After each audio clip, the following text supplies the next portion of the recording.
My dearest friend, welcome. It is no mere coincidence that you have found yourself here, drawn by an invisible thread to this very moment.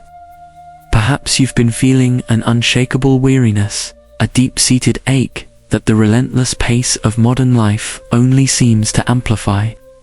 You've chased fleeting joys, sought solace in temporary distractions, yet that persistent whisper of dissatisfaction, that gnawing sense of something missing, remains. I understand that profound yearning for peace, that quiet desperation for an anchor in a world that often feels chaotic and meaningless. This isn't just another video. It's a beacon for a soul in search of its true home. You are here because you are ready to explore the liberating truth encapsulated in only the self is real. Annamalai Swami, Advaita. Allow me to gently guide you through this profound teaching, to help you confront and ultimately transcend the very source of your suffering, revealing the boundless peace that has always resided within you. This is your invitation to heal, to awaken, and to finally find the lasting solace your heart truly craves. If you are trying to figure out who you are, you already started from the wrong place. And this is not a philosophical provocation. It is a fact that, if seen clearly, begins to dismantle the entire structure you have built inside your own mind. Because there is something you have never truly questioned, something so close, so constant, that you simply accepted it as being you. The voice that comments on everything, that interprets everything, that creates explanations, justifications, judgments, that tries to control what you feel and what you think, and above all, that tries to give you an identity. You grew up listening to that voice. You learned to trust it. You learned to defend yourself with it. You learned to define yourself through it.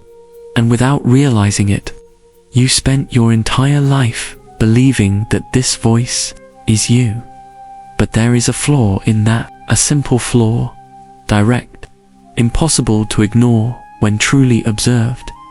If that voice were you, how are you able to perceive it? Pause for a second. Do not answer automatically. Do not try to be fast or clever. Just observe. There is something that hears that voice, something that notices when it appears, when it changes, when it contradicts itself, when it speeds up, when it disappears for a moment.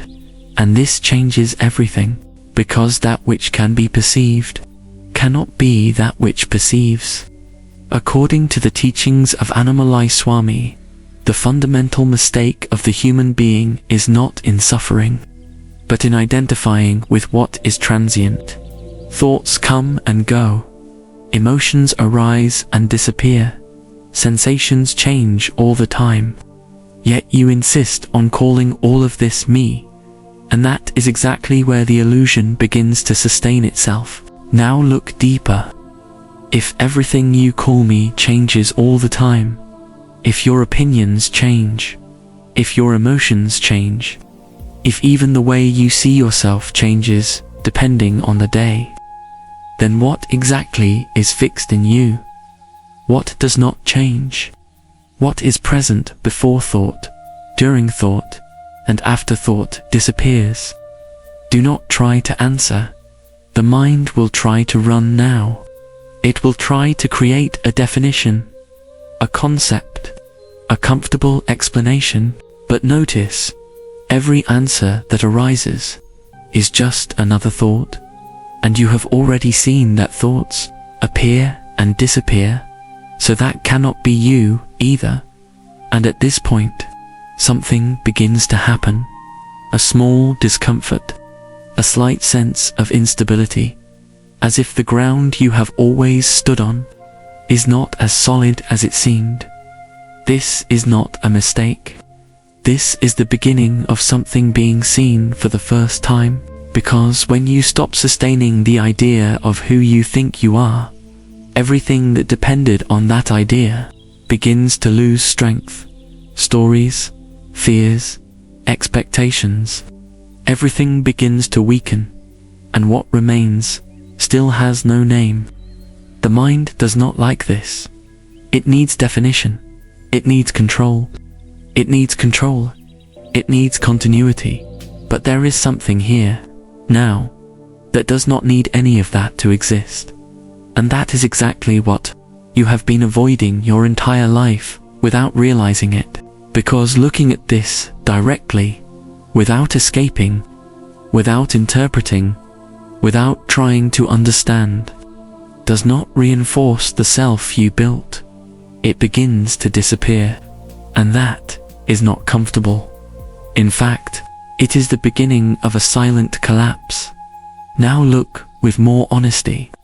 Without trying to protect yourself, this sense of I, of someone who is thinking, deciding, controlling, it seems continuous, stable, real, but it is not. It is constructed, moment after moment, thought after thought, like an automatic narrative that never stops. Before we move on to the next part, I'd really love to get to know you better. If you're watching this right now, drop a comment below with your name and the city you're watching from. Also, share the biggest problem or challenge you're facing at this moment. This is a safe space, and your voice truly matters here. And write this sentence in the comments. I'm ready for change. I read every comment, and it means a lot to see this community growing together. See this clearly. A thought arises. I need to do this. Right after, another thought appears, justifying it, then another, reinforcing, creating a coherent story. And in the middle of this, the sense of identity is born. But notice, none of these thoughts asked for permission to arise. They simply appeared, and still, you say, that was me. According to Annamalai Swami, the mind functions through repetition, through conditioning, and then assumes everything as me. Now pause, and see this directly. Can you choose your next thought before it arises? Or do you only notice it after it has already appeared? That is the point. The control you feel comes afterward. It is only interpretation, not origin. And this changes everything, because if you do not control thoughts, and thoughts build identity, then the self you believe you are is not in charge. And yet, there is still a persistent feeling. I am here. Observe this more carefully. This sense of existence seems constant, even when everything changes. And that is why you never questioned it. But look deeper. You can perceive this feeling as well. It appears stronger at certain moments. It mixes with emotions, changes in intensity. If it can be perceived, then it is not what perceives. And now the structure begins to fail. Thoughts change, emotions change, sensations change, even the idea of who you are changes. Nothing remains. So, what are you? Do not answer. The mind will try to escape, create explanations, seek comfort. But something has already been seen, and once it is seen, it can no longer be ignored in the same way, because the illusion has begun to crack, and when it cracks, what seemed solid begins to lose strength, and it is exactly this instability that will lead to the next step. Now do not try to escape, because what begins to arise here is not an answer, it is the absence of one. Until now, you have lived sustained by a silent idea that there is someone in control, someone at the center, someone who can understand all of this. But that idea is starting to fail. And when it fails, no security remains. What remains is a strange emptiness, hard to explain, impossible to fill with thoughts. Observe what happens when you try to find yourself now. You search, but everything that appears are thoughts, and you have already seen that thoughts are not you. For most of your life, you believed you were your thoughts. You believed the mind had to be fixed, silenced, controlled. But no one ever told you this. The mind was never the problem. The real trap is believing you are it. There is something in you that watches fear, that watches pain, that watches every thought arise and disappear. That observer has never suffered. It was never born, and it will never die. When this is seen, effort disappears. The spiritual search ends, because the one who was searching was never real. This is not a teaching to believe in. It is a direct experience, simple and deeply liberating. The book, The Awakening of the Observer, does not teach techniques. It points to the exact place where the ego dissolves. Each page is a mirror, and what is seen there cannot be unseen. If something in you recognizes these words, the call has already begun. Click the link in the comments and get your copy of The Awakening of the Observer now. You try to feel, but everything that arises are passing sensations, and they also change. You try to define yourself, but every definition disappears, and then something begins to tighten inside, a subtle feeling, but growing, as if the ground had been removed, and you are still trying to balance on something that is no longer there. This is the collapse, not external, internal, because the self you sustained can no longer assert itself with the same strength, and the mind reacts. It speeds up, creates more thoughts, tries to regain control, tries to rebuild identity, quickly, desperately. But now, there is a problem. You have already seen too much, and when something is seen clearly, it can no longer be fully believed. So the mind insists, but it no longer convinces as before. And this creates tension, a silent tension, where nothing seems completely real, and nothing seems completely false. You cannot go back to what you were, but you still do not know what lies beyond, and this space is uncomfortable, because it has no support, no definition, no clear identity. It is like being suspended, without reference, and the question returns, more intense now, almost unavoidable. If I am not my thoughts, if I am not my emotions, if I am not even this sense of I, then what remains? And this time, silence begins to respond, not with words, but with absence, an absence that the mind cannot translate. And that is exactly why it tries to escape. It tries to pull you back, to distractions, to explanations, to anything that restores the old sense of control. But if you do not escape, if you remain here, even without understanding, even without an answer, something different begins to appear. Very subtle at first almost, imperceptibly, but completely real. And that is what begins to move through the collapse. If you did not escape, then something has already been seen, even if in a subtle way, almost imperceptible. Something remained, because, despite all the confusion, despite the collapse of identity, despite the absence of answers, you are still here, but not as you thought, not as a set of thoughts, not as a story, not as a defined identity. There is something simpler, more silent, and completely independent of all that. Observe carefully. Thoughts continue to arise, but now they do not seem so solid. They appear, take shape, disappear, without asking permission, without maintaining consistency. And something perceives this. Emotions still come, sometimes strong, sometimes subtle, sometimes confusing, but something remains unchanged. even as they change, even the sense of I.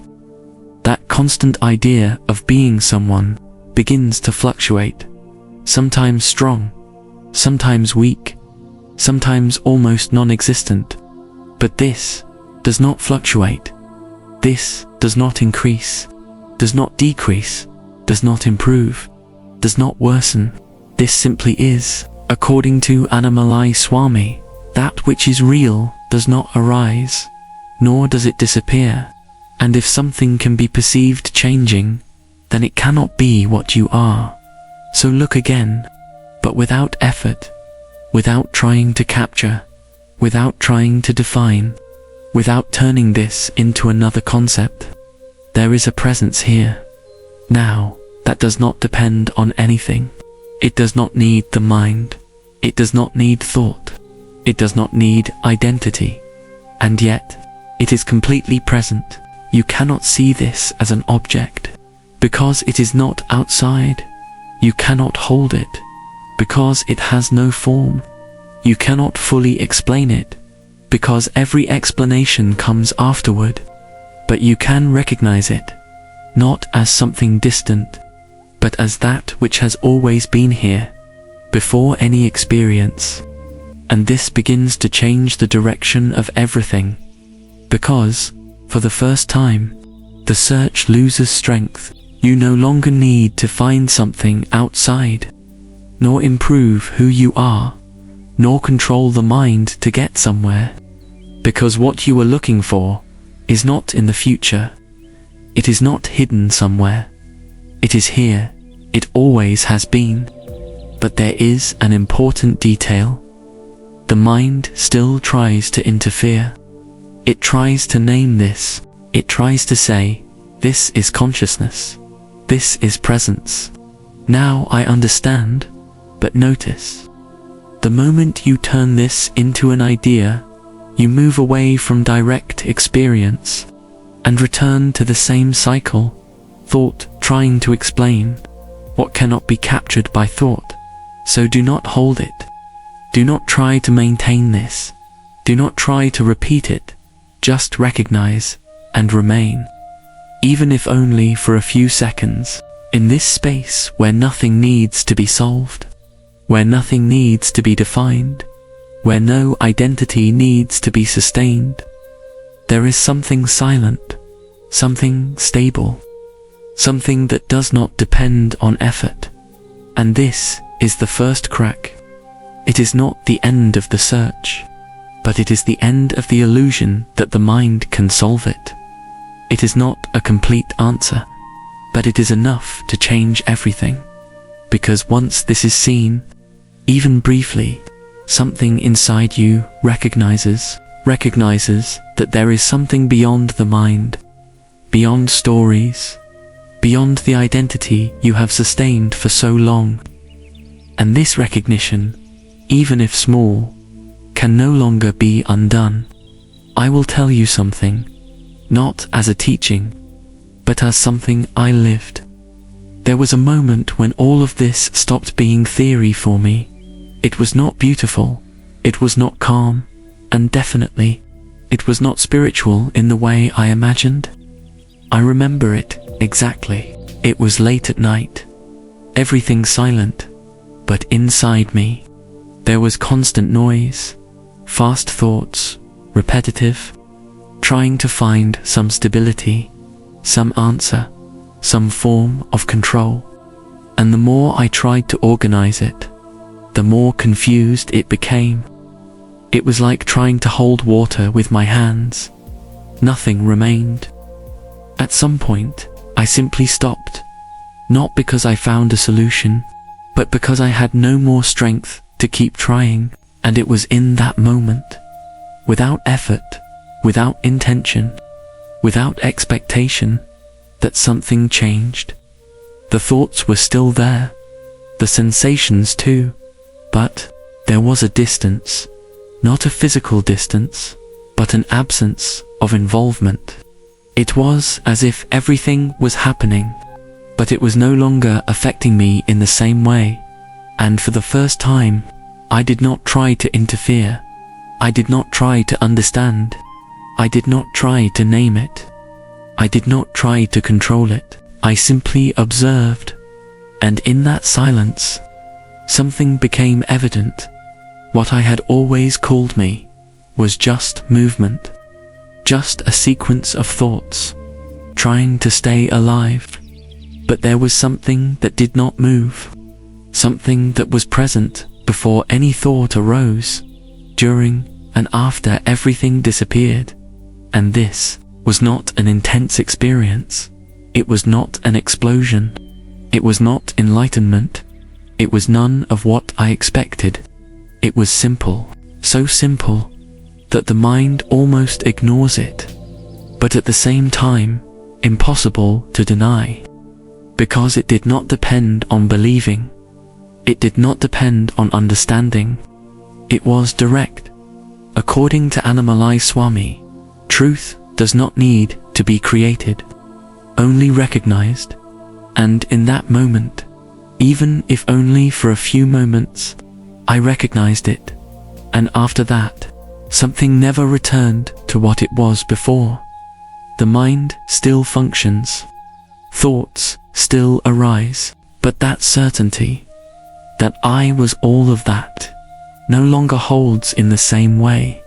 Because when you see, even if for a moment, you can no longer pretend you did not see.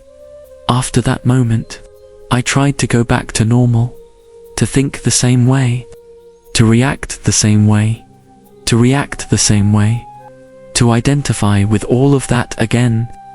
But it no longer worked. Something had been seen. And when something is seen, even for a moment, it can no longer be completely ignored. But there is a point that almost no one talks about. Seeing does not sustain itself, because even after this recognition, the mind continues to function. Thoughts return, patterns come back, identification happens, sometimes automatically, and this creates a new type of conflict. No longer the search for answers, but the difficulty of remaining in what has already been seen. It is like knowing, and at the same time, getting lost. And it was exactly at this point, between clarity and confusion, that I understood something essential. It was not enough to have a glimpse. It was necessary to deepen this perception, not as effort, but as something that could be revisited, remembered, recognized again. Because without that, the mind, little by little, reorganizes everything, and the old sense of self starts to feel real again, almost as if nothing had happened. And that is why I needed to lay everything out clearly, not as theory, not as something to believe, but as a direct path, simple, that anyone could look at and recognize for themselves.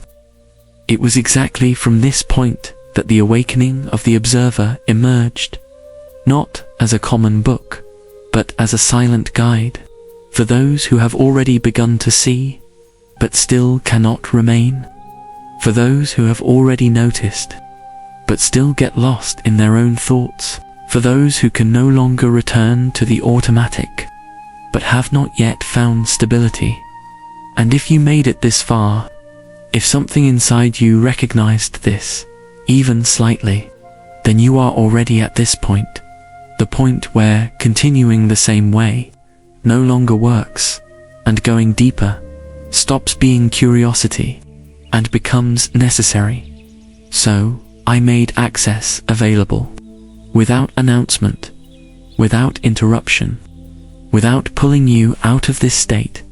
It is there, in the pinned comment, for those who truly felt it. There is no need to search much, because when something inside you recognizes, the next step becomes obvious. At the beginning, you were trying to figure out who you are. Now, maybe that question no longer makes sense in the same way, because everything that seemed to answer it were just thoughts. And you saw that. You saw that the mind creates, sustains, and then tries to convince you that it is real. You saw that identity is not fixed, not stable, not something that can be found in the way you always tried. And more than that, you saw that what observes all of this does not change, does not get lost, does not need to assert itself, does not depend on anything. According to Annamalai Swami, only what is permanent can be considered real, and everything that comes and goes cannot be you.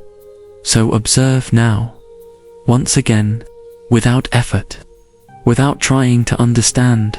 There is something here, before thought, during, and after it disappears, something that cannot be seen as an object, but that is present in every experience. And this did not begin now. It has always been here, but it was ignored, because the mind was always too busy, trying to be someone, trying to maintain a story, trying to control what was never under control.